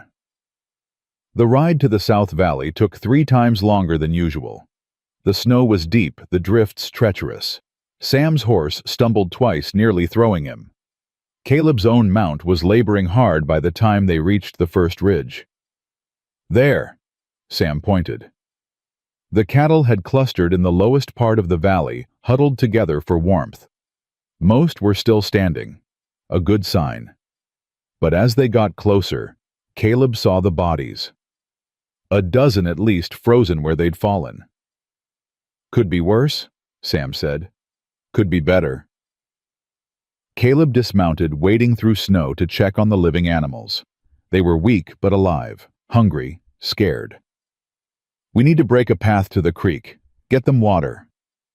They worked for hours, breaking ice, clearing snow, driving the weaker animals toward water and the feed they'd stored before the storm. It was brutal, exhausting work, and the cold never let up. By late afternoon, they'd done what they could. We should head back, Sam said. His face was red with windburn, his movements sluggish. It'll be dark in an hour. You go. I want to check the north pasture. Caleb, that's another hour each way. In this cold? I know, but if there are cattle trapped up there, they won't survive another night. Neither will you if you freeze to death. I'll be fine. Caleb mounted his horse. Tell Maggie I'll be home before midnight. Don't let her worry. Sam's expression said he knew that was impossible, but he nodded and turned toward home. Caleb rode north. The temperature dropped as the sun set. Caleb could feel it in his bones, a deep, penetrating cold that no amount of clothing could stop. His fingers went numb inside his gloves. His face burned where the wind touched it. But he kept going. Had to keep going. The ranch depended on it. Maggie depended on it. He found the cattle in a ravine, 20 head huddled against a rock face. Alive barely. He spent an hour breaking them free, driving them toward lower ground where they might survive the night. By the time he finished, it was full dark. And that's when he realized he was lost. The storm had changed the landscape. Landmarks he'd known for 7 years were buried or altered. The trail he'd followed was invisible under fresh snow. And the cold was getting worse. Caleb tried to retrace his path. Failed. Tried again. Failed again. His horse was stumbling now, exhausted beyond recovery. Caleb dismounted, leading the animal by the reins, searching desperately for anything familiar. Nothing. Just snow and darkness and cold that was slowly killing him. He made it another mile before his legs gave out. The snow received him almost gently. Soft. Quiet. Not so bad, really, once you stopped fighting it. The cold didn't hurt anymore. That was probably a bad sign some distant part of his brain noted. But it was hard to care about anything. His thoughts drifted to Maggie. Her face, her voice, the way she'd looked at him that last morning, worry creasing her forehead. Be careful, she'd said. Always am, he'd answered. Liar. He closed his eyes. Just for a moment. Just to rest. Maggie knew something was wrong when midnight came and went.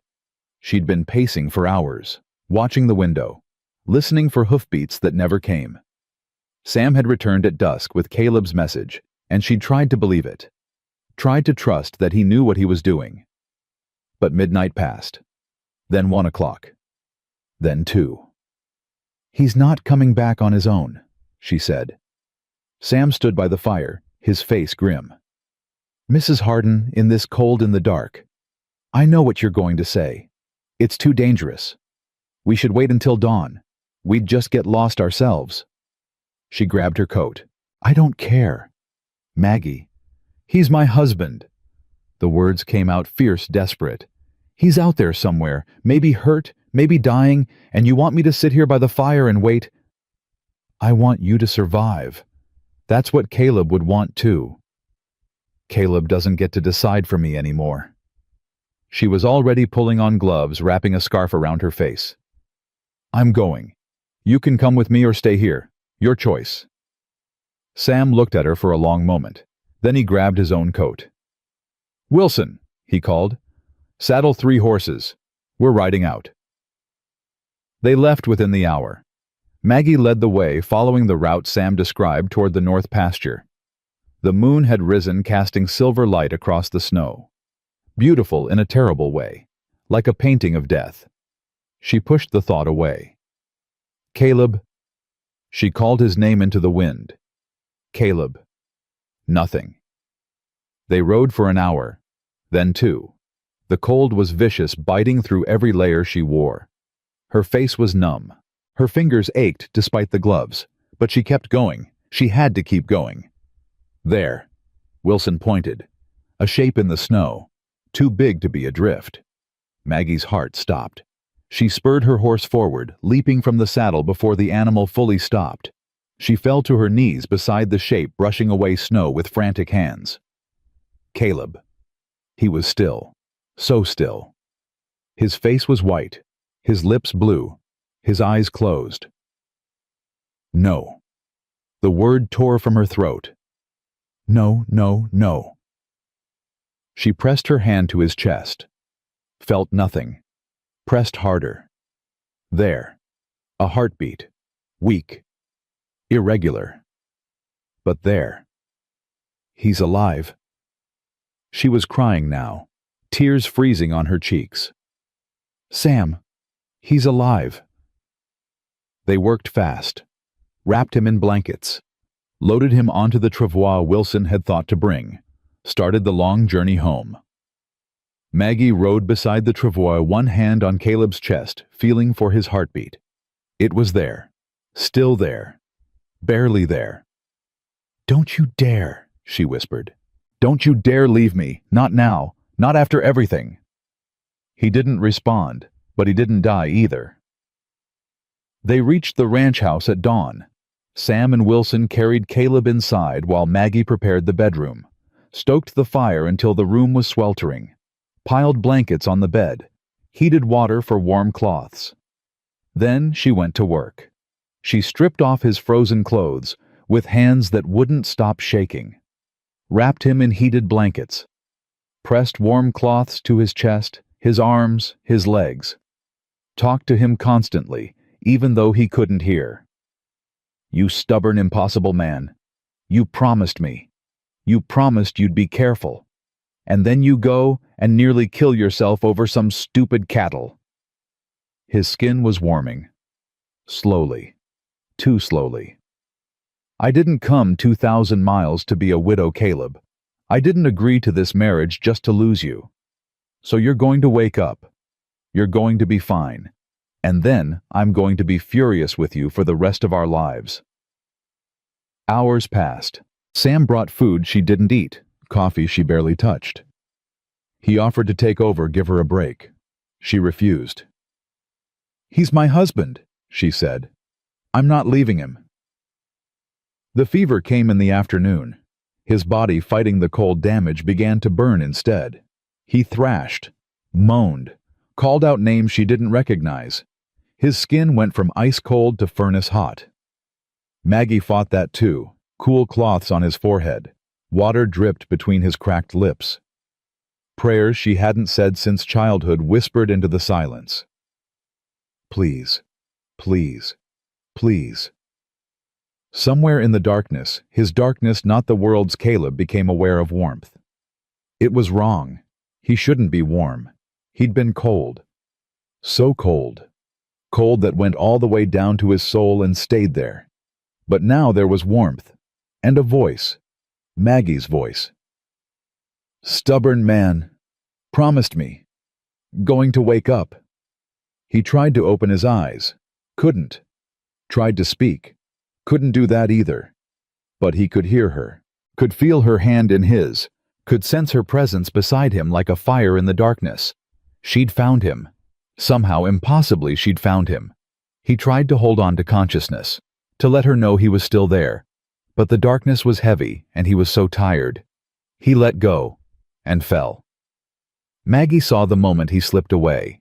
Not death, the fever hadn't taken him that far. But something changed in his face. Some struggle she'd been watching ended. He went still, quiet, peaceful almost.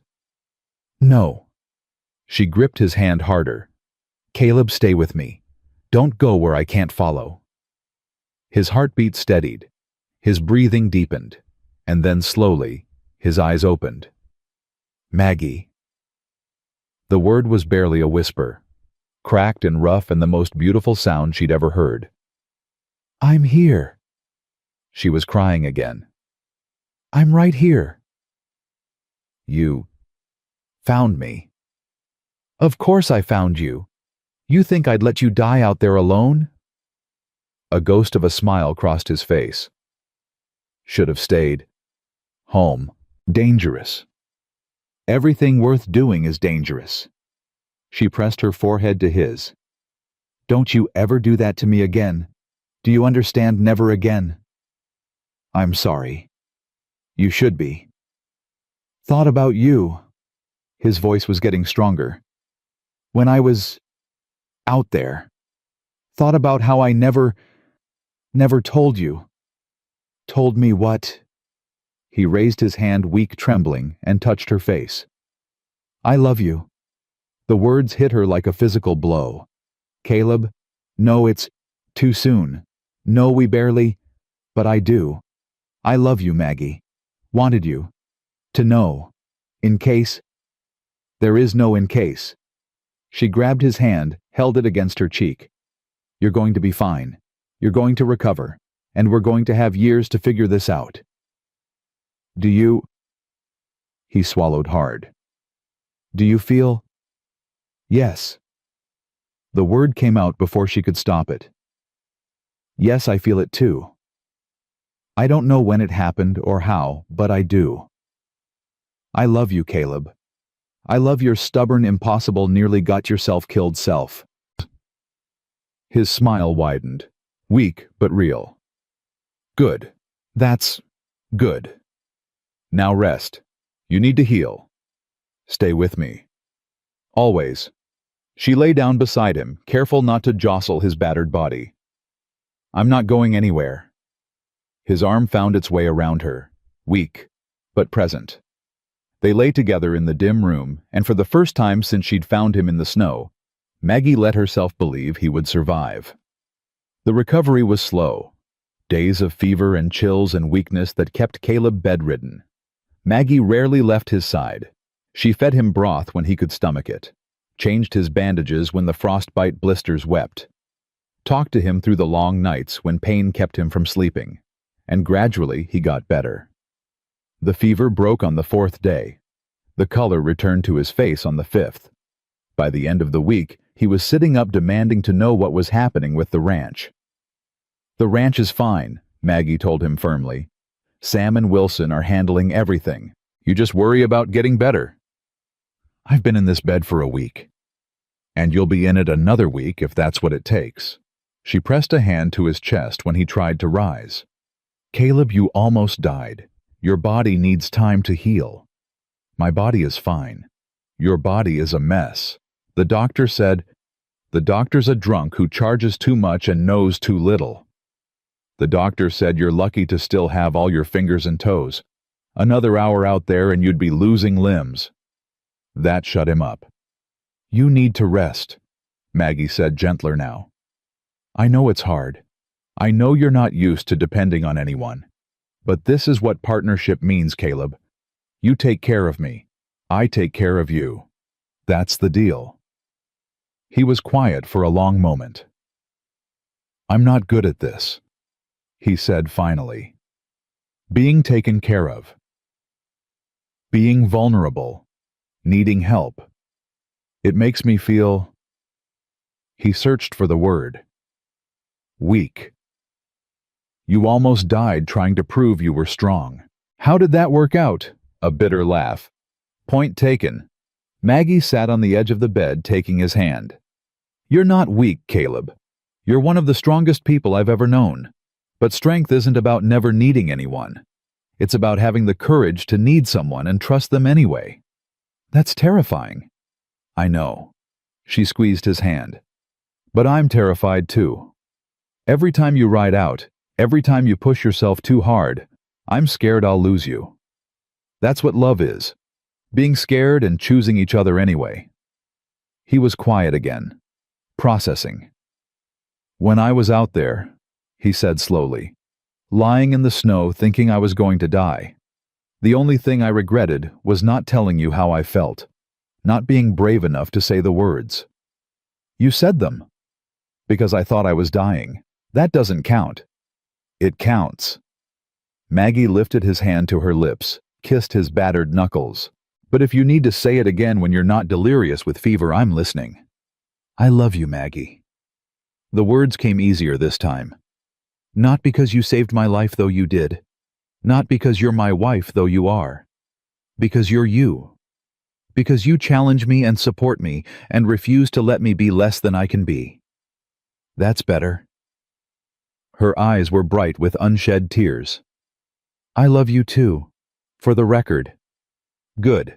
Now can I get out of this damn bed? No. Maggie. Tomorrow. If your fever stays down and you eat a full meal, you can sit in a chair tomorrow. A chair, generous. Take it or leave it. He took it. And for the first time since the storm, Maggie felt something she'd almost forgotten how to feel. Hope. Real hope. Not just for survival, not just for the ranch, but for them, for what they were becoming, for the future they might build together. It was terrifying and exhilarating and absolutely worth the risk. Later that night, after Caleb had fallen into an exhausted sleep, Maggie sat by the window watching the snowfall. The storm was over. The worst had passed. But the marks it left would linger. On the land, on the cattle they'd lost, on Caleb's body, and on them, on their marriage, on whatever this had become. She'd told him she loved him, had meant it, still meant it, but saying the words was easy. Living them was something else entirely. Caleb was going to recover, would be back on his feet in a week, probably pushing himself too hard again within 2. That was who he was. A man who didn't know how to slow down, how to ask for help, how to need anyone. She'd known that going in, but she'd also seen him change, bit by bit, day by day, opening up to her, trusting her, letting her in. That was something. That was enough. She looked back at the bed where her husband slept. This stubborn, impossible, nearly got himself killed man, hers, for better or worse, in sickness and in health. She'd meant those vows when she said them. Meant them more now. Whatever came next, they'd face it together. That was the deal. And Maggie Harden always kept her word. Spring came slowly to Wyoming. The snow retreated inch by inch, revealing brown grass and muddy earth. The creek swelled with meltwater. The cattle grew restless in the lower pastures, sensing the change in season. And Caleb healed. Not just his body, though, that took time too. The frostbite scars on his hands would never fully fade. The weakness in his legs lasted weeks. But the deeper healing, the kind Maggie couldn't see but sensed anyway, that was what mattered. He stopped fighting her. Not about the big things they still argued about the ranch, about money, about how much risk was too much. But the small battles, the ones about accepting help and sharing burdens and letting her be his partner, in more than name, those ended.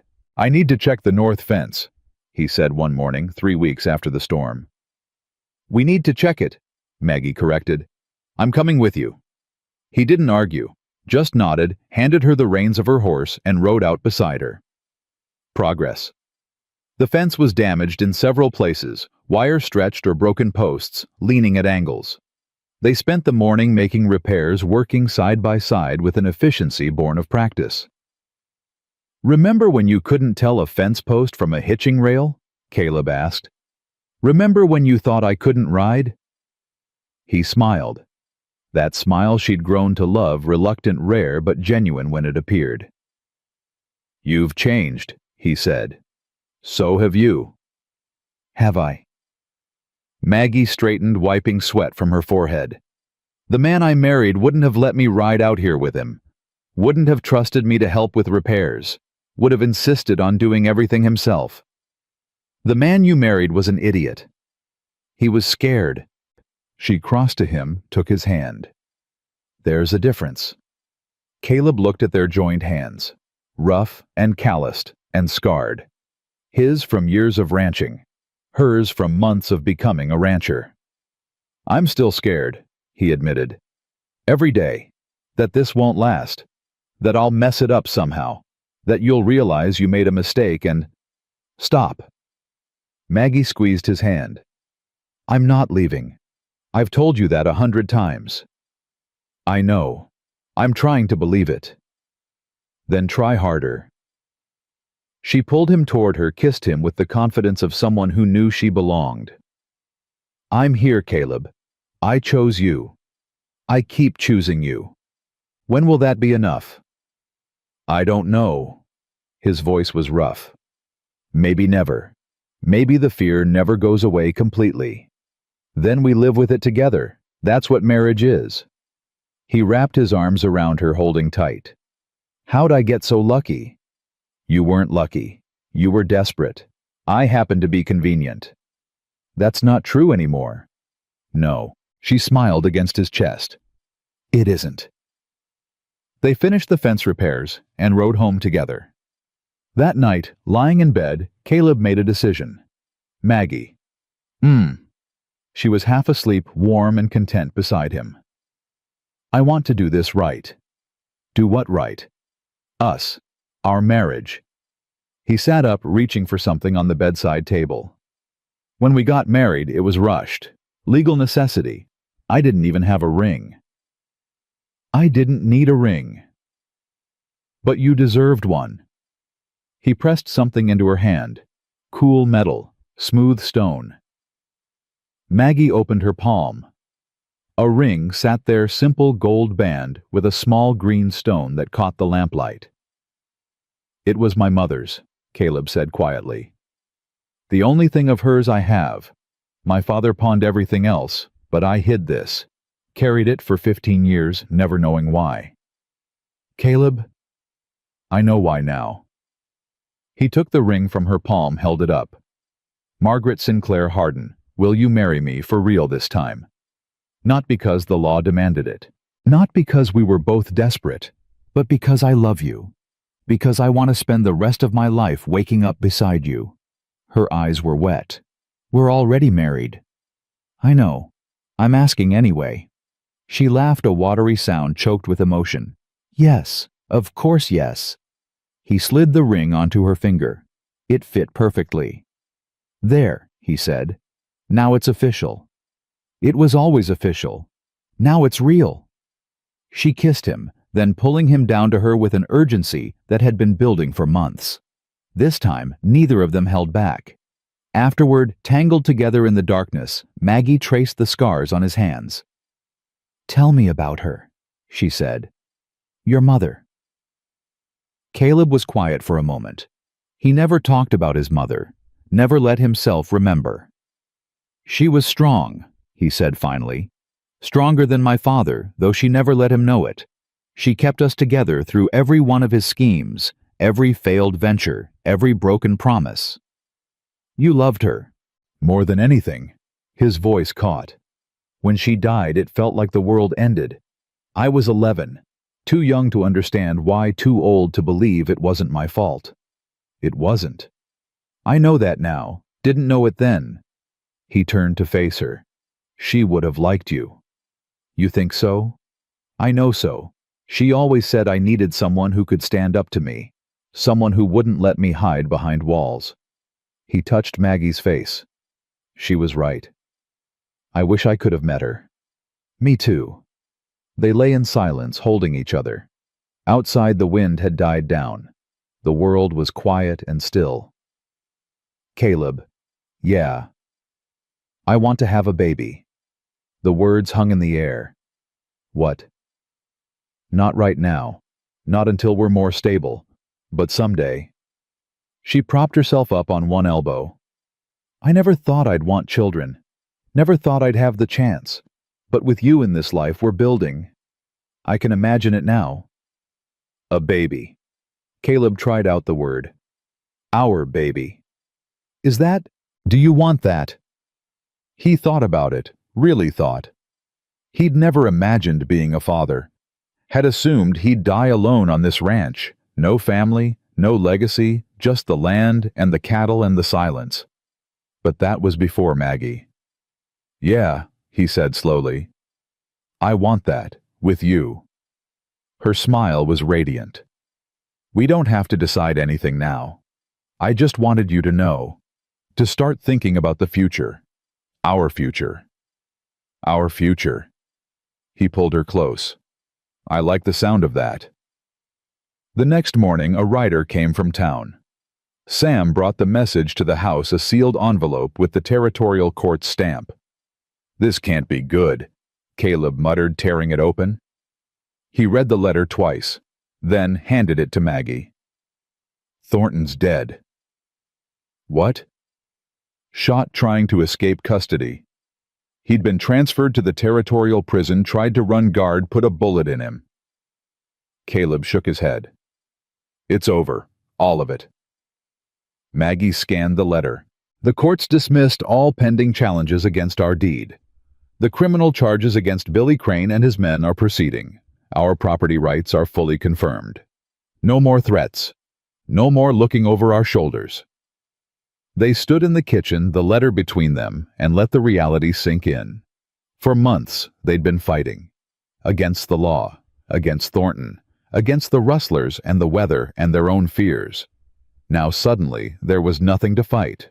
Just a ranch, a marriage, a future. What do we do now? Maggie asked. I don't know. Caleb laughed, surprised by the sound. I've been fighting so long I'm not sure what peace looks like. Maybe it looks like this. She gestured at the kitchen, the house, the window where morning light was streaming in. Maybe it looks like breakfast and fence repairs and arguing about whether to expand the herd. That sounds boring. That sounds wonderful. He pulled her into his arms. Yeah, it does. The weeks that followed were the happiest of Caleb's life. Not because anything dramatic happened. No threats, no crises, no near-death experiences, just life. He and Maggie developed a rhythm. Early mornings together, coffee and conversation before the day's work began. Long days of labor separate sometimes together when they could manage it. Evenings by the fire reading or talking or simply existing in the same space. And nights. Nights that still felt new and miraculous, even after everything. You're different, Sam observed one afternoon. They were moving cattle to spring pasture, the kind of mundane work that used to fill Caleb with restless energy. Different how? Happier, more present. Sam shrugged. Before Mrs. Harden came, you were always somewhere else in your head, always planning the next thing, worrying about the next problem. Now you're here. Is that bad? It's good, real good. Sam smiled. Marriage suits you, boss. Don't tell her that. She'll get smug. Too late. Sam nodded toward the ridge where Maggie was riding toward them. She already knows. Caleb watched his wife approach. She sat a horse like she'd been born to it now. Her hair had come loose from its braids streaming behind her in the wind. Her face was tanned from sun, her hands calloused from work. She'd never looked more beautiful. What are you staring at? She called as she drew closer. My wife. Your wife has news. She pulled up beside him, breathless. I just came from town. The bank approved the loan. We can buy the Morrison property. The Morrison property. 60 acres bordering their southern fence with a natural spring that never ran dry. They'd talked about trying to acquire it, but the asking price was steep. They approved the full amount. Full amount. 5% interest. Banker said our accounts showed exceptional management. She grinned. I think he meant my accounting. Probably did. Caleb felt a smile spreading across his face. So we're expanding. We're expanding, if you agree. I agree. He leaned across the gap between their horses and kissed her. I agree to everything you say for the rest of our lives. I'm holding you to that. I know. That's why I said it. They rode back to the ranch house together, already making plans. Where to extend the fencing, how to integrate the new acreage, whether to increase the herd or diversify into horses. Partners. In everything. The way it was always supposed to be. Summer arrived in full force. The days grew long and hot. The cattle fattened on new grass. The ranch hummed with activity repairs and improvements, and the endless cycle of ranch work. And Maggie grew round with child. She'd suspected for weeks before she told Caleb. Wanted to be sure. Wanted to see the doctor in town and confirm it before saying anything. But keeping secrets from him was impossible now. He knew her too well. Something's wrong, he said one evening. You've been distracted for days. What is it? Nothing's wrong. She took his hand, placed it on her belly. Something's right. He didn't understand at first. Then his eyes widened. You're pregnant. Yes. 3 months according to the doctor. Caleb's face went through a dozen emotions in as many seconds. Shock, joy, terror, wonder, and underneath it all, a vulnerability she rarely saw him show. A baby, he whispered. Our baby. I know we said we'd wait until we were more stable, but to hell with stable. He pulled her into his arms laughing, actually laughing free and unguarded. Maggie, this is everything. You're happy. Happy doesn't cover it. He pulled back to look at her face. Are you happy? Terrified, excited, overwhelmed. She smiled through sudden tears. Yes, I'm happy. We're going to be parents. We are. I don't know anything about babies. Neither do I. We'll learn together. That's what we do. He kissed her, then gentle and reverent, like she was something precious he couldn't believe he'd been trusted with. And maybe she was. Maybe they both were. Fall came. Maggie's belly grew. The ranch prospered. The Morrison property was officially theirs, and plans for expansion were well underway. Caleb hired 2 more hands to help with the increased workload, carefully vetted this time with Maggie's input. No more Pete Cranes. No more betrayals. Just hard work and steady progress and a future that looked brighter every day. Caleb. They were on the porch watching the sunset. Maggie sat in the rocking chair he'd built for her, one hand resting on her swollen belly. Caleb sat on the steps, his back against the railing, close enough to touch. Yeah. Do you ever think about the day we met? Sometimes. What do you think about? He was quiet for a moment, considering. I think about how angry I was. At the law, at the judge, at the whole situation. He turned to look at her. I thought getting married was the worst thing that could happen to me. Thought I was giving up everything I'd worked for. And now? Now I know I was an idiot. He reached up, took her hand. The worst thing that could have happened to me was staying alone, staying closed off, spending the rest of my life proving I didn't need anyone. What about now? What do you need now? You. The word came without hesitation. Just you. Everything else, the ranch, the expansion, all of it. None of it matters without you. Maggie's eyes glistened. That's the most romantic thing you've ever said. Don't get used to it. Too late. They sat in comfortable silence, watching the sky turn from gold to purple to black. The first stars appeared bright and cold and eternal. I want our child to know this, Maggie said quietly. This peace, this certainty, that they're loved, that they belong. They will. Promised, I promise. He stood helping her rise from the chair. Let's go inside. It's getting cold. You're always trying to take care of me. Someone has to. I can take care of myself. I know. That's one of the things I love about you. He wrapped his arm around her as they walked toward the door. But you don't have to. Not anymore. She leaned into him. Neither do you. I know. I'm finally starting to believe it. The baby came in early December. A girl.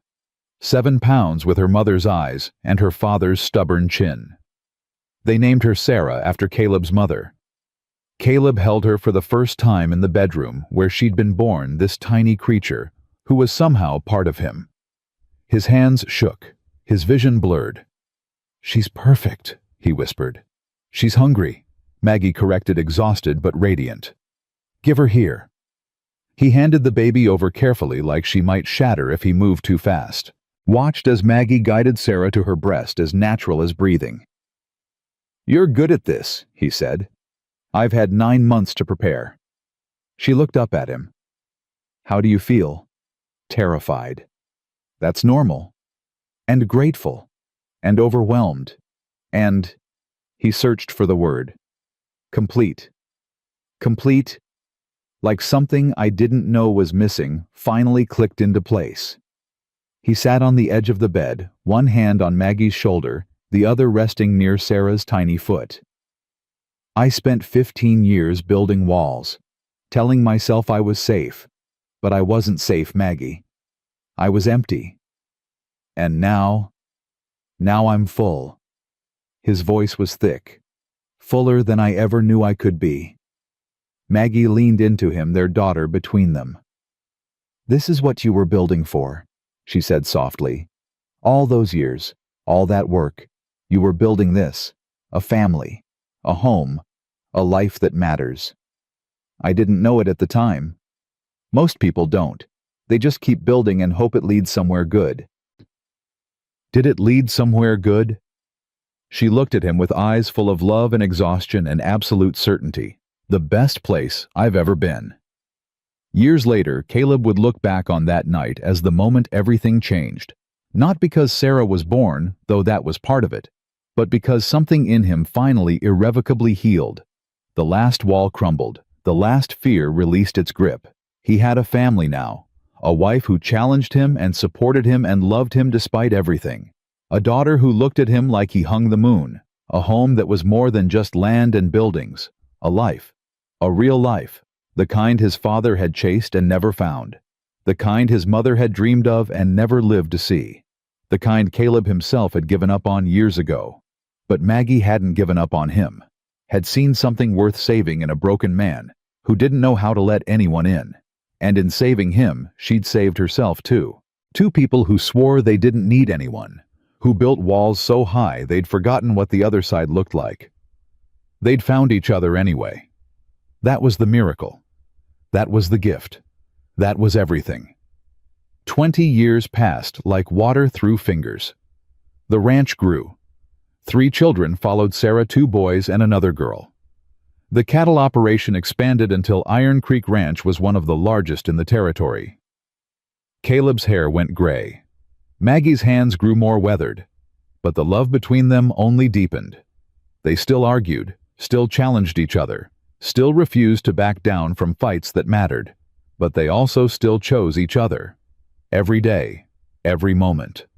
Through hard winters and dry summers and losses and triumphs and everything in between.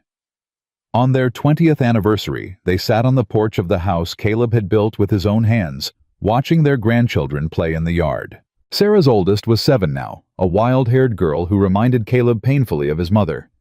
"Remember when you thought marriage was the worst thing that could happen to you?" Maggie asked. "I was an idiot." "You were scared." "Same thing sometimes."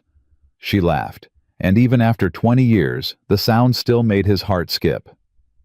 "Do you regret any of it?" she asked. "The forced marriage, the rocky start, all the times we nearly fell apart." Caleb thought about the question, really thought. "Not one moment," he said. Every hard time led us here. Every fight made us stronger. Every fear we faced together taught us how to love better. That's very philosophical for a cowboy. I've had a good teacher. She leaned her head against his shoulder. What do you think our lives would have looked like if the law hadn't forced you to find a wife? I'd probably be dead, frozen in some snowbank or shot by rustlers or just worn down to nothing. He wrapped his arm around her. You saved my life, Maggie, in every way that matters. You saved mine too. Then we're even. We're not even. We're one. She turned to look at him. That's what marriage is.